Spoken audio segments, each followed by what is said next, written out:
You see the thumbnail? I'm going to be talking about asexual today. So read up on it.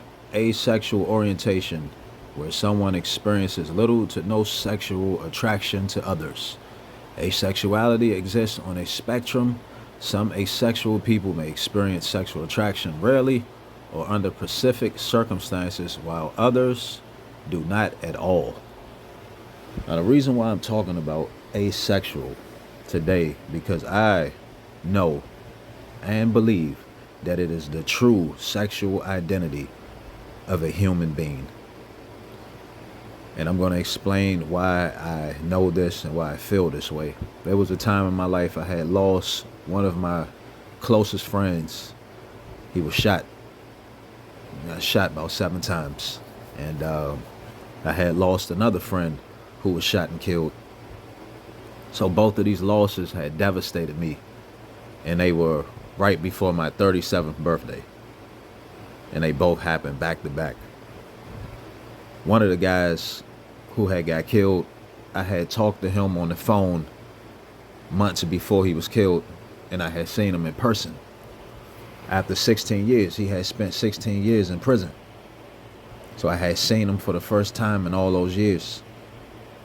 And when I seen him for the first time, we talked, we chopped it up, and it was just, it felt like old times again, man. This was like my childhood friend right here. You know what I'm saying? So when he got killed, it devastated me so much. Along with my other friend who was killed, another childhood friend of mine. We all grew up in poverty, man. We grew up in one of the worst places in the city I grew up in. It was bad. A lot of gun violence, a lot of people getting killed. You know what I mean? At the age I was, I was already out there. I had already been through more things than most kids would ever go through in their lifetime. And I was a young kid. Had been around a lot and had experienced it a lot. But both of these guys were killed in their adulthood. They were about 30. They both died at 37. And I was just turning 37. And both losses devastated me so much to the point it brought me to an extreme place of depression. I was depressed, and I was gone, man. I had checked out on life. These were two people that were close to me. They were my childhood friends, and to hear about how they lost their life just fucked me up. Both of them were shot up. One of them got set up, and the other one was killed because he was running around spreading rumors about a particular person. But either way, man, it fucked me up to a great deal.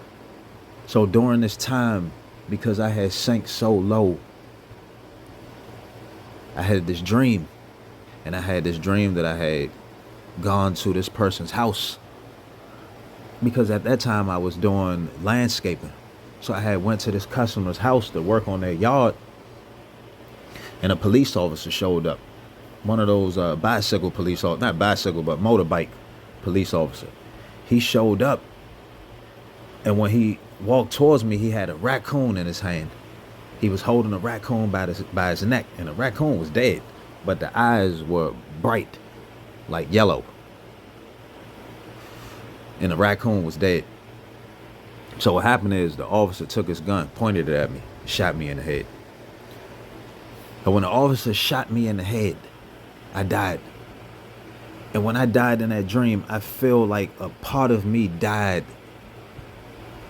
in my human life as well. Like it was almost, it's like I went through a death. Like if you ever watched the movie The Matrix, and you watch how Neo was pulled out of the Matrix, and he had to learn how to live all over again. That's what happened to me. It's like I was pulled out of the simulation in that dream. And when I got pulled out of that simulation, that was like one of the many awakenings I had gone through. But this one was more powerful. This one, I really felt it. Like I really felt like something had changed inside of me. I felt like the old me literally died because a new person had emerged. So when I woke up from this dream, it's like I was on this quest for knowledge again. But I was on this quest for knowledge about Christ, and I was on this quest about how the world worked, how to see past the illusion. And I started reading the the Gnostic Gospels again, going back to the Gnostic text. And I started reading up about what Jesus was talking about. And I can't quote anything verbatim, so I'm not going to do that. But I went back to the Gnostics and the Gnostic Gospels. And when I went back, man, I started, like, there was something else that happened to me. I went through like this euphoric state of consciousness. It was like I was living in heaven on earth, like I truly was living in heaven. Not with no pearly gates and gold streets and none of that. But my state of being, my mind was so clear and content in the situation that I was in. I didn't want food. I didn't want sex. I didn't want a woman. I didn't even need sleep. Like I was all right dying because I felt like I had everything I needed. I felt so whole. And during this state, I came to the conclusion that a human being's true state of being is asexual. I would go around women and I would go to the gym and I would see nice looking women there. And I didn't have this urge to talk to them or hit on them. I could just look and appreciate their beauty. I was just there. I was just sitting there. I would go on one of the workout machines and I was just sitting there like, wow, I don't even have a need to work out. Like my identity was not in line with anything on this earth. It's like for about 2 weeks, I had broke through the matrix. I was out of here, living in a different state of reality. One that most people will never reach. But I reached that, man. I felt that true divine consciousness where you don't rely on anything external. Everything is happening from within.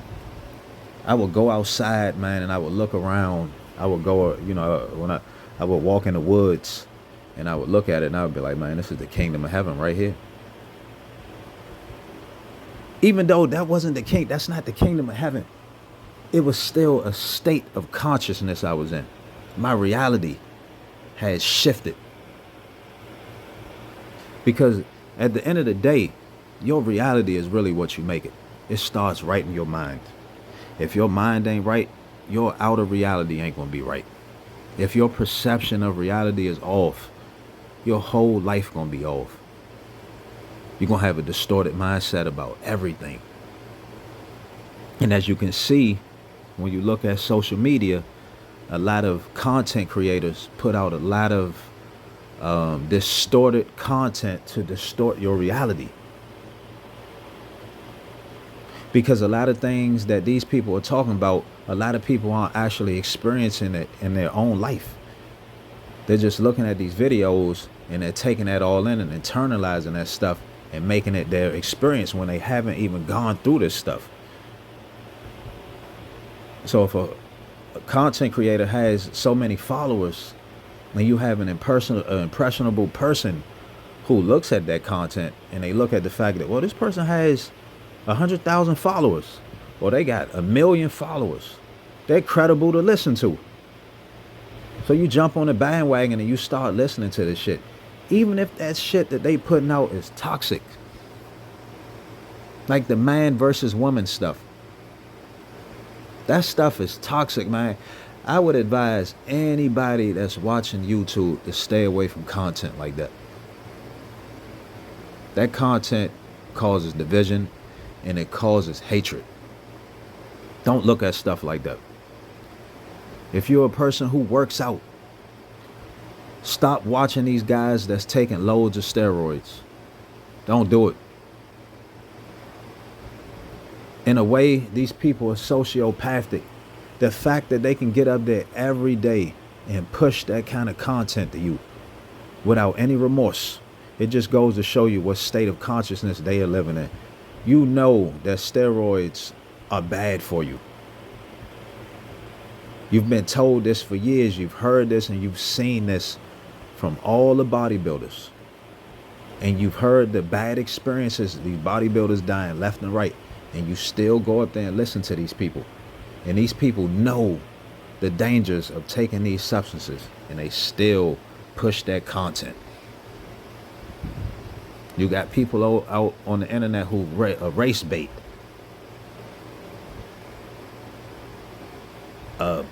Politics.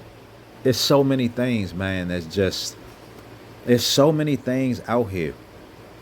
And it's happening online that's distorting our perception of reality. But I've gotten off topic. You know, I do that because I got a lot that I've experienced, a lot that I go through. But the true identity of a human is asexual. Ain't nothing wrong with being around a female or a woman being around a man. So you got to think about it like this. And this is for my spiritual people out there. This is for those who have been truly enlightened and know what we're in. On this earthly plane, on this simulation, this matrix, this hologram, whatever you want to call it, it has rules.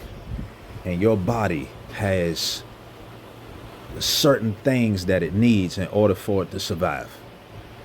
It needs sex. You don't have to, but it will crave sex. You will have this urge to have sex, and then you also have an urge to procreate.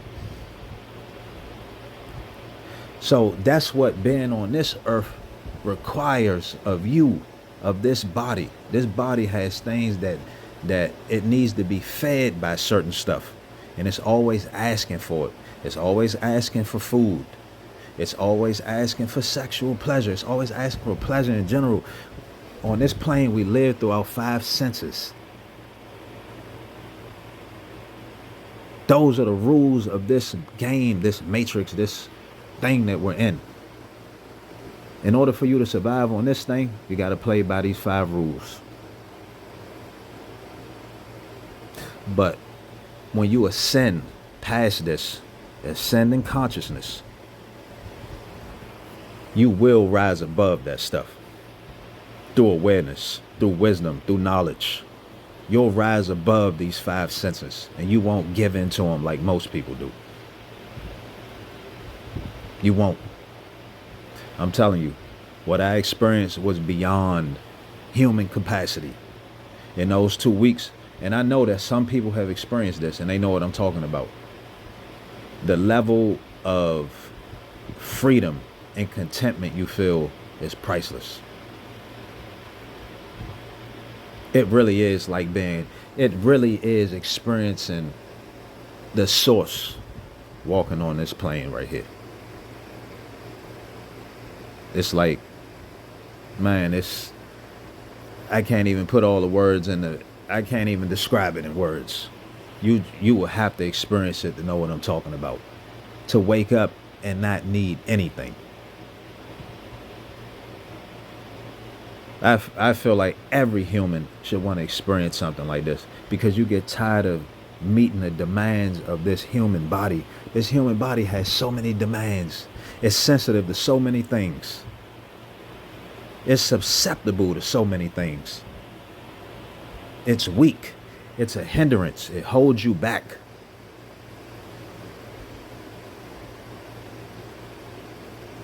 The asexual, that's the true identity. They don't tell you about this. What they tell us most of the time, you have to be in a relationship. You got to get married. You got to have kids. A lot of people aren't having kids these days, but still, you got to have sex. If you're around a woman and she looks good, you got to have sex with her. If you're around a man that looks good, you have to have sex with him. You can't be a friend to a woman without having sex with her. You can't be a friend to a man without having sex with him.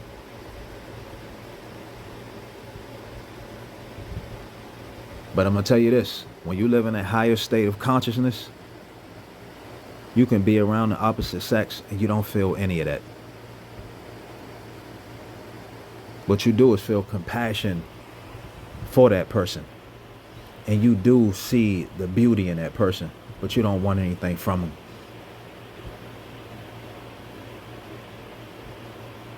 When I think about the source, and I think about the source in its truest form, not in this form right here on this earth, the source doesn't need anything. The source doesn't need sex. The source doesn't need sleep. The source doesn't need romance.